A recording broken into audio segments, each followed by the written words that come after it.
ಆಕಾಶದಲ್ಲಿ ಫೈಟರ್ ಜೆಟ್ಗಳ ಕದನ, ಭೂಮಿಯ ಮೇಲೆ ಟ್ಯಾಂಕರ್ಗಳ ದಾಳಿಯನ್ನ ನೀವು ನೋಡಿರ್ತೀರಿ. ಆದರೆ ಸಮುದ್ರದ ಆಳದಲ್ಲಿ ಅತ್ಯಂತ ಮುದ್ದಾದ ಜಲಚರ ಡಾಲ್ಫಿನ್ಗಳೇ ಸಜೀವ ಬಾಂಬ್ಗಳಾಗಿ ಬೃಹತ್ ಯುದ್ಧ ನೌಕೆಗಳಿಗೆ ಅಪ್ಪಳಿಸಿದರೆ ಹೇಗಿರುತ್ತೆ? ಕಲ್ಪನೆ ಮಾಡಿಕೊಳ್ಳಿ. ಇದು ಯಾವುದೋ ಹಾಲಿವುಡ್ ಸೈನ್ಸ್ ಫಿಕ್ಷನ್ ಸಿನಿಮಾದ ಕಥೆಯಲ್ಲ, ಬದಲಾಗಿ ಸ್ವತಃ ಅಮೆರಿಕದ ಪೆಂಟಗನ್ ಅಧಿಕಾರಿಗಳನ್ನೇ ಕನ್ಫ್ಯೂಸ್ ಮಾಡಿರುವ ಇರಾನ್ನ ಕಾಮಿಕೇಜ್ ಡಾಲ್ಫಿನ್ಗಳ ಅಸಲಿ ರಹಸ್ಯ ಏನಿದ್ರು ಸಮುದ್ರದೊಳಗಿನ ಲಿವಿಂಗ್ ಟಾರ್ಪಿಡೋ. ಬನ್ನಿ ತಿಳಿಯೋಣ. ಈ ವಾರ ಅಮೆರಿಕದ ಪೆಂಟಗನ್ ನಲ್ಲಿ ನಡೆದ ಪ್ರೆಸ್ ಬ್ರೀಫಿಂಗ್ ಅಥವಾ ಪತ್ರಿಕಾಗೋಷ್ಠಿಯಲ್ಲಿ ಚರ್ಚೆಯಾದ ವಿಷಯ ಜಿಯೋ ಪಾಲಿಟಿಕ್ಸ್ ಅಥವಾ ಭೌಗೋಳಿಕ ರಾಜಕೀಯಕ್ಕಿಂತ ಹೆಚ್ಚಾಗಿ ಯಾವುದೋ ಹಾಲಿವುಡ್ ಸೈನ್ಸ್ ಫಿಕ್ಷನ್ ಸಿನಿಮಾದ ಕಥೆಯಂತೆ ಕೇಳಿಸ್ತಾ ಇತ್ತು. ಎಸ್ ವೀಕ್ಷಕರೇ, ಪೆಂಟಗನ್ ಅಧಿಕಾರಿಗಳು ಇರಾನ್ ದೇಶದ ಕಾಮಿಕೇಜ್ ಡಾಲ್ಫಿನ್ ವರದಿಗಳ ಬಗ್ಗೆ ಮಾತನಾಡಲು ಶುರು ಮಾಡಿದಾಗ ಅಲ್ಲಿದ್ದವರೆಲ್ಲರೂ ಇದೇನಿದು ವಿಚಿತ್ರ, ಇದೆಲ್ಲ ಕಟ್ಟುಕತೆ ಅಂತಲೇ ಭಾವಿಸಿದ್ರು. ಆದರೆ ಅವರ ಆಲೋಚನೆ ಸಂಪೂರ್ಣವಾಗಿ ತಪ್ಪಾಗಿರಲಿಲ್ಲ. ಯಾಕೆಂದ್ರೆ ಶತ್ರುಗಳ ಮೇಲೆ ಆತ್ಮಾಹುತಿ ದಾಳಿ ಮಾಡಲು ಸಮುದ್ರದ ಜಲಚರಗಳನ್ನ ಅಸ್ತ್ರಗಳಾಗಿ ಬಳಸುವ ಈ ಕಾನ್ಸೆಪ್ಟ್ ಇವತ್ತು ನೆನ್ನೆಯದಲ್ಲ. ಬದಲಾಗಿ ನಾವೆಲ್ಲರೂ ಊಹಿಸಲು ಸಾಧ್ಯವಾಗದಷ್ಟು ಹಳೆ ಮಿಲಿಟರಿ ಇತಿಹಾಸ ಇದರ ಹಿಂದಿದೆ. ಬನ್ನಿ ಇವತ್ತಿನ ವಿಡಿಯೋದಲ್ಲಿ ಈ ಕಾಮಿಕೇಜ್ ಡಾಲ್ಫಿನ್ಗಳ ಅಸಲಿ ರಹಸ್ಯವನ್ನ ಬಿಚ್ಚಿಡೋಣ. ಅಮೆರಿಕಕ್ಕೆ ಕಾಮಿಕೇಜ್ ಡಾಲ್ಫಿನ್ ಶಾಕ್. ಏನಿದು ಕಾಮಿಕೇಜ್ ಡಾಲ್ಫಿನ್ಗಳು? ಹೌದು, ಇರಾನ್ ಹಾಗೂ ಅಮೆರಿಕ ಯುದ್ಧದಲ್ಲಿ ಕಾಮಿಕೇಜ್ ಡಾಲ್ಫಿನ್ಗಳನ್ನ ಬಳಸುತ್ತಿರುವ ಬಗ್ಗೆ ವರದಿಗಳು ದಟ್ಟವಾಗಿ ಬರ್ತಾ ಇದೆ. ಇದು ಇರಾನ್ ಯುದ್ಧದಲ್ಲಿ ಜರ್ಜರಿತಗೊಂಡಿರುವ ಅಮೆರಿಕಕ್ಕೆ ದೊಡ್ಡ ಶಾಕ್ ಅನ್ನು ಕೂಡ ನೀಡಿದೆ. ಎಸ್ ವೀಕ್ಷಕರೇ, ಇತ್ತೀಚಿನ ಇಂಟೆಲಿಜೆನ್ಸ್ ಅಥವಾ ಗುಪ್ತಚರ ವರದಿಗಳಲ್ಲಿ ವಿವರಿಸಿರುವಂತೆ ಈ ಕಾಮಿಕೇಜ್ ಡಾಲ್ಫಿನ್ಗಳು ಅಂದರೆ ಬೇರೇನೂ ಅಲ್ಲ, ಇವುಗಳಿಗೆ ಸ್ಫೋಟಕ ಸಾಧನಗಳನ್ನ ಕಟ್ಟಿ ಶತ್ರುಗಳ ನೌಕಾಪಡೆಯ ಹಡಗುಗಳ ಮೇಲೆ ಆತ್ಮಾಹುತಿ ದಾಳಿ ಅಥವಾ ಸೂಸೈಡ್ ಅಟ್ಯಾಕ್ ಮಾಡಲು ಟ್ರೈನಿಂಗ್ ನೀಡಲಾದ ಬಾಟಲ್ ನೆಸ್ ಡಾಲ್ಫಿನ್ಗಳು. ಇಲ್ಲಿ ಕಾಮಿಕೇಜ್ ಅನ್ನೋ ಪದದ ಅರ್ಥ ಏನ್ ಗೊತ್ತಾ? ಎರಡನೇ ಮಹಾಯುದ್ಧದ ಸಮಯದಲ್ಲಿ ಜಪಾನ್ ದೇಶದ ಪೈಲಟ್ಗಳು ಬಾಂಬ್ ಮತ್ತು ಸ್ಫೋಟಕಗಳನ್ನ ತುಂಬಿದ್ದ ತಮ್ಮ ವಿಮಾನಗಳನ್ನ ಬೇಕು ಅಂತಾಲೇ ಮಿತ್ರ ರಾಷ್ಟ್ರಗಳ ಹಡಗುಗಳಿಗೆ ಗುದ್ದಿಸಿ ಆತ್ಮಾಹುತಿ ದಾಳಿ ಮಾಡುತ್ತಿದ್ದರು. ಈ ಜಪಾನಿ ಪೈಲಟ್ಗಳನ್ನ ಕಾಮಿಕೇಜ್ ಅಂತ ಕರೆಯಲಾಗ್ತಿತ್ತು. ಈಗ ಇದರ ಅಕ್ವೆಟಿಕ್ ವರ್ಷನ್ ಅಥವಾ ಜಲಚರ ಆವೃತ್ತಿಯನ್ನ ಸ್ವಲ್ಪ ಕಲ್ಪನೆ ಮಾಡಿಕೊಳ್ಳಿ. ಈ ಡಾಲ್ಫಿನ್ಗಳಿಗೆ ಮೈನ್ಗಳು ಅಥವಾ ಸ್ಫೋಟಕಗಳನ್ನ ಅಳವಡಿಸಲಾಗಿರುತ್ತದೆ. ಶತ್ರುಗಳ ಸಬ್ಮರೀನ್ಗಳು, ಯುದ್ಧ ನೌಕೆಗಳು ಮತ್ತು ಶತ್ರುಗಳ ಬಂದರು ಪ್ರದೇಶಗಳಂತಹ ನಿರ್ದಿಷ್ಟ ಟಾರ್ಗೆಟ್ಗಳ ಹತ್ತಿರ ಹೋಗಲು ಇವುಗಳಿಗೆ ತರಬೇತಿಯನ್ನ ನೀಡಲಾಗುತ್ತದೆ. ಡಾಲ್ಫಿನ್ಗೆ ಟ್ರೈನಿಂಗ್ ಹೇಗೆ ಕೊಡ್ತಾರೆ ಗೊತ್ತಾ? ಇನ್ನು ಡಾಲ್ಫಿನ್ಗಳು ನೈಸರ್ಗಿಕವಾಗಿಯೇ ಬಹಳ ಬುದ್ಧಿವಂತ ಜೀವಿಗಳು. ಅವುಗಳ ಸ್ಪೀಡ್ ಮತ್ತು ಯಾರಿಗೂ ಕಾಣದಂತೆ ಸೈಲೆಂಟ್ ಆಗಿ ನುಗ್ಗುವ ಸ್ಟೆಲ್ತ್ ಸಾಮರ್ಥ್ಯವನ್ನು ಬಳಸಿಕೊಂಡು ಈ ಮುದ್ದಾದ ಪ್ರಾಣಿಗಳನ್ನ ಲಿವಿಂಗ್ ಟಾರ್ಪಿಡೋಗಳಾಗಿ ಅಥವಾ ಸಜೀವ ಬಾಂಬ್ಗಳಾಗಿ ಬದಲಾಯಿಸಲಾಗುತ್ತದೆ. ಹಲವಾರು ವರದಿಗಳ ಪ್ರಕಾರ ಈ ಡಾಲ್ಫಿನ್ಗಳಿಗೆ ಟ್ರೈನಿಂಗ್ ಕೊಡುವ ಪ್ರಕ್ರಿಯೆ ಕೂಡ ಬಹಳ ವಿಶಿಷ್ಟವಾಗಿರುತ್ತದೆ. ಶಬ್ದದ ಅಲೆಗಳು ಅಂದರೆ ಅಕೌಸ್ಟಿಕ್ ಸಿಗ್ನೇಚರ್ಸ್ ಮತ್ತು ದೃಶ್ಯದ ಗುರುತುಗಳನ್ನ ಪತ್ತೆ ಹಚ್ಚುವಂತೆ ಅವುಗಳಿಗೆ ಕಂಡೀಷನಿಂಗ್ ಮಾಡಲಾಗುತ್ತದೆ. ಒಮ್ಮೆ ತನ್ನ ಟಾರ್ಗೆಟ್ ಎಲ್ಲಿದೆ ಎಂದು ಡಾಲ್ಫಿನ್ಗೆ ಗೊತ್ತಾದ್ರೆ ಸಾಕು, ಶತ್ರುಗಳ ಹಡಗಿಗೆ ಭಾರಿ ಹಾನಿ ಮಾಡುವಷ್ಟು ಹತ್ತಿರಕ್ಕೆ ಈ ಸ್ಫೋಟಕಗಳ ಜೊತೆ ಈಸಿಕೊಂಡು ಹೋಗಲು ಅವುಗಳಿಗೆ ಕಲಿಸಲಾಗುತ್ತದೆ.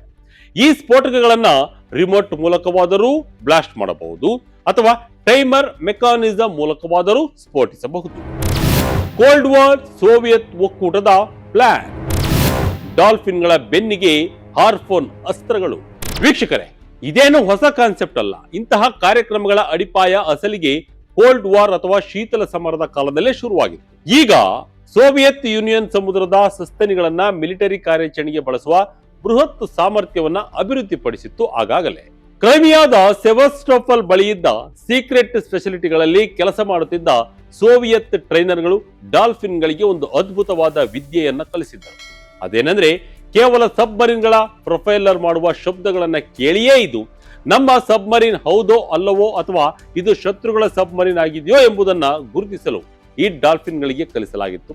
ಸರಳವಾಗಿ ಹೇಳಬೇಕೆಂದ್ರೆ ಪ್ರತಿಯೊಂದು ಕ್ಲಾಸ್ನ ಸಬ್ಮರೀನ್ ಕೂಡ ತನ್ನದೇ ಆದ ಒಂದು ವಿಶಿಷ್ಟವಾದ ಶಬ್ದವನ್ನ ಮಾಡುತ್ತದೆ. ಈ ಸೌಂಡ್ ಪ್ಯಾಟರ್ನ್ ಅನ್ನ ಐಡೆಂಟಿಫೈ ಮಾಡಲು ಡಾಲ್ಫಿನ್ಗಳು ಕಲಿತಿದ್ದವು. ನೋಡಿ ಏನೆಲ್ಲ ನಡೆಯುತ್ತೆ ರಣರಂಗದಲ್ಲಿ. ಕಾಮಿಕೇಜ್ ಡಾಲ್ಫಿನ್ ನಲ್ಲಿ ಇರಾನ್ಗೆ ರಷ್ಯಾ ಸಹಾಯ. ಡಿಕ್ಲಾಸಿಫೈ ಆದ ವರದಿಗಳು ಮತ್ತು ಹಿಂದಿನ ಟ್ರೈನರ್ಗಳು ಹೇಳುವ ಪ್ರಕಾರ ಈ ಡಾಲ್ಫಿನ್ಗಳ ಬೆನ್ನಿಗೆ ಹಾರ್ಫೋನ್ ನಂತಹ ಚೂಪಾದ ಆಯುಧಗಳನ್ನು ಕಟ್ಟಲಾಗ್ತಿತ್ತು. ಶತ್ರುಗಳ ಡೈವರ್ಗಳು ಅಥವಾ ಈಜುಗಾರರ ಮೇಲೆ ನೇರವಾಗಿ ದಾಳಿ ಮಾಡಲು ಮತ್ತು ಶತ್ರುಗಳ ಹಡಗುಗಳ ಕಡೆಗೆ ಸ್ಫೋಟಕಗಳನ್ನ ಹೊತ್ತುಕೊಂಡು ಹೋಗಲು ಇವುಗಳಿಗೆ ತರಬೇತಿ ನೀಡಲಾಗಿತ್ತು. ಈ ಪ್ರಾಣಿಗಳು ಸಮುದ್ರದ 100 ಅಡಿಗಳಷ್ಟು ಆಳಕ್ಕೆ ಹೋಗಬಲ್ಲವು. ಮಂಜುಗೆಡ್ಡೆಯಂತಿರುವ ಮಂಕಾದ ನೀರಿನಲ್ಲೂ ಹುಡುಕಬಲ್ಲವು. ಅಷ್ಟೇ ಅಲ್ಲ, ಮೆಕ್ಯಾನಿಕಲ್ ಡಿವೈಸ್ಗಳಿಗೆ ಅಸಾಧ್ಯವಾದಂತಹ ರಹಸ್ಯ ಮಟ್ಟದಲ್ಲಿ ಶತ್ರುಗಳಿಗೆ ಸ್ವಲ್ಪವೂ ಸುಳಿವು ಸಿಗದಂತೆ ಟಾರ್ಗೆಟ್ ಬಳಿ ಹೋಗುವ ತಾಕತ್ತು ಇವುಗಳಿಗಿತ್ತು.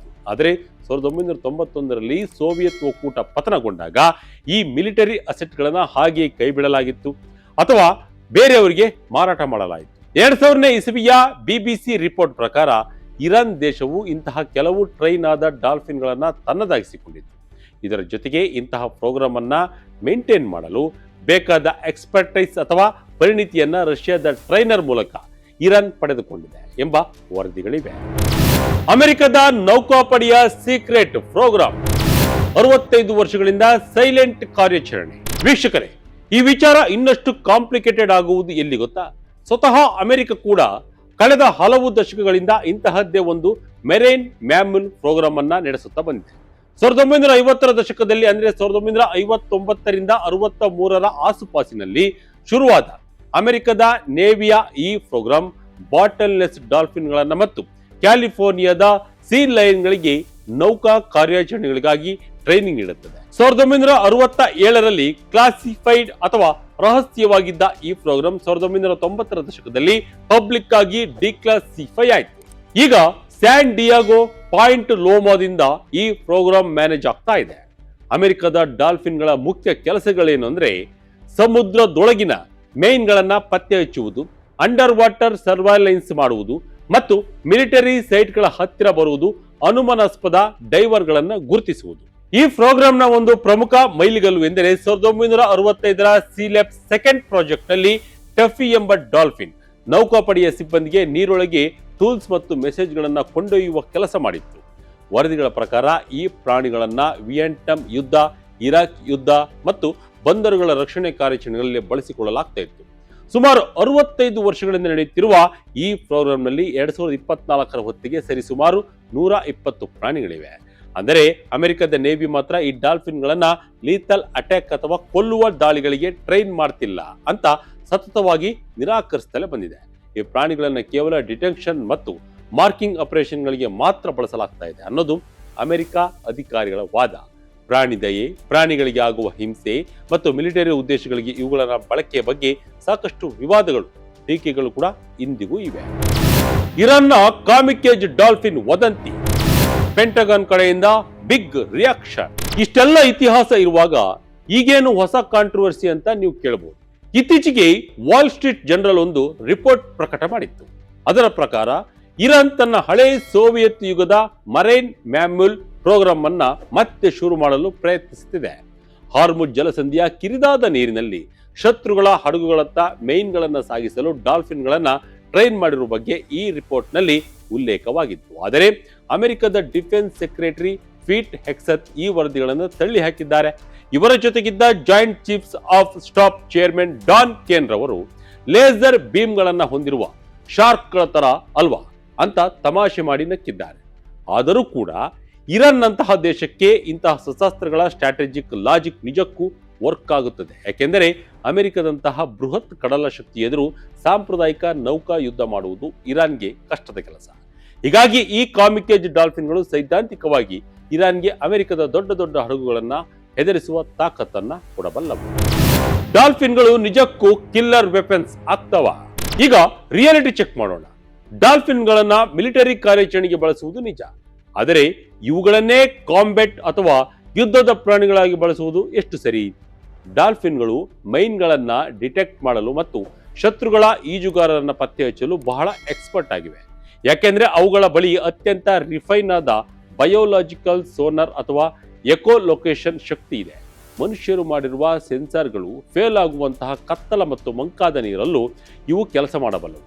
ಆದರೆ ಈ ಡಾಲ್ಫಿನ್ಗಳನ್ನ ಶತ್ರುಗಳನ್ನ ಕೊಲ್ಲಲು ಅಥವಾ ಅಟ್ಯಾಕ್ ಮಾಡಲು ಬಳಸುವುದು ಅಷ್ಟು ಸುಲಭವಿಲ್ಲ.